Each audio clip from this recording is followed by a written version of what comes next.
अस्सलामु अलैकुम वरहमतुल्लाहि वबरकातुहु। अल्हम्दुलिल्लाहि रब्बिल आलमीन वस्सलातु वस्सलाम अला रसूलिहिल करीम अम्मा बाद। అనంత కరుణామయుడు, అపాల కృపాశీలుడు, సర్వలోకాల సృష్టికర్త, పాలకుడు, పోషకుడు, తీర్పు దినానికి యజమాని అయినటువంటి అల్లాహ్ పేరుతో ప్రారంభిస్తున్నాను. అల్లాహ్ సుబ్హానహు వ తఆలా దైవ గ్రంథంలో ఇలా అన్నారు, వల్ అస్ర్ ఇన్నల్ ఇన్సాన లఫీ ఖుస్ర్ ఇల్లల్లజీన ఆమను వ అమిలుస్ సాలిహాతి వ తవాసౌ బిల్ హక్కి వ తవాసౌ బిస్ సబ్ర్.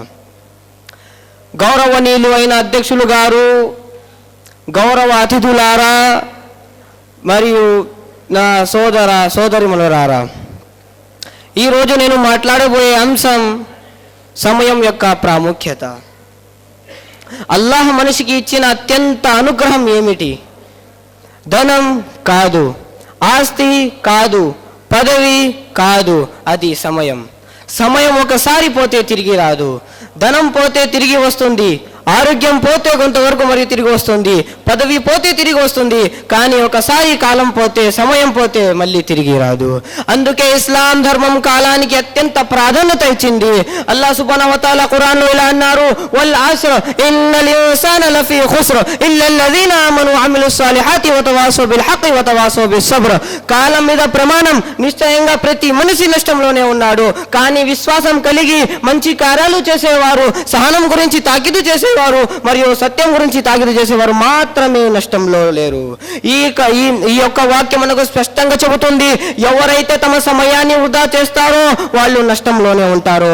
ఇంకొక చోట అల్లాహ్ సుబ్హానహు వ తఆలా దేవగ్రంథంలో ఇలా అన్నారు, వహువల్లజీ జఅలల్ లైల వన్ నహార ఖిల్ఫతన్ లిమన్ అరాదా అన్ యذكر వరాదా షుకూరా. అల్లాహ్ రాత్రి పగలు ఒక దాని తర్వాత ఒకటి వచ్చేలా చేశాడు. ఎవరైతే ఆలోచించాలనుకుంటున్నారో లేదా కృతజ్ఞత తెలుపాలనుకుంటున్నారో వారి కోసం. అంటే మనకు ప్రతిరోజు ప్రతి రాత్రి ఒక పరీక్ష. సహోదరులారా, సమయం యొక్క ప్రాముఖ్యతను మనం హదీసుల వెలుగులో తెలుసుకుందాం. ప్రవక్త ముహమ్మద్ సల్లల్లాహు అలైహి వసల్లం ఇలా అన్నారు, నిఅమతాని మగ్బూనున్ ఫీహిమా కసీరున్ మినన్ నాస్ అస్సిహతు వల్ ఫరాగ్. రెండు అనుగ్రహాల్లో చాలా మంది మోసపోతున్నారు. ఒకటి ఆరోగ్యం, రెండవది ఖాళీ సమయం. సహోదరులారా, మనకు ఖాళీ సమయం ఉన్నప్పుడు దాని యొక్క విలువ తెలియదు, అది పోయిన తర్వాత మనకు బాధ కలుగుతుంది. అందుకే మనం మన యొక్క విలువైన సమయాన్ని ఒక్క క్షణం పాటు కూడా వృధా చేయకూడదు. సహోదరులారా, ఇంకొక చోట ప్రవక్త ముహమ్మద్ సల్లల్లాహు అలైహి వసల్లం ఇలా అన్నారు, లా తజూలు ఖదమ అబ్దిన్ యౌమల్ ఖియామా హత్తా యుస్అల అన్ ఉమ్రి ఫీమా అఫ్నా. ఖయామత్ రోజున మనిషి అడుగులు కదలవు తాను తన జీవితాన్ని ఎలా గడిపాడో ప్రశ్నించబడే వరకు. అంటే మన ప్రతి క్షణం ఒక లెక్క ఉంటుంది, మరియు ఆ క్షణం ఒక లెక్క ఇచ్చేంత వరకు ఖయామత్ రోజున మన అడుగులు కదలవు. అందుకే మనం మన విలువైన సమయాన్ని ఒక్క క్షణం పాటు కూడా వృధా చేయకూడదు. సోదరులారా, మనం సమయం యొక్క ప్రాముఖ్యతని సహబాల మాటల్లో తెలుసుకుందాం. హజరత్ ఉమర్ బిన్ ఖత్తాబ్ రదియల్లాహు అన్హు ఇలా అన్నారు, హాసిబు అన్ఫుసకుం ఖబ్ల అన్ తుహాసబు. మీరు లెక్క అడగక ముందే మీరే లెక్క వేసుకోండి. అలీ రదియల్లాహు అన్హు ఇలా అన్నారు, ఇన్నమద్ దున్యా సఅతున్ ఫజ్అలహా తాఆ. ఈ ప్రపంచం ఒక క్షణం మాత్రమే, ఈ క్షణాన్ని అల్లాహ్ విధుల్లో గడపండి.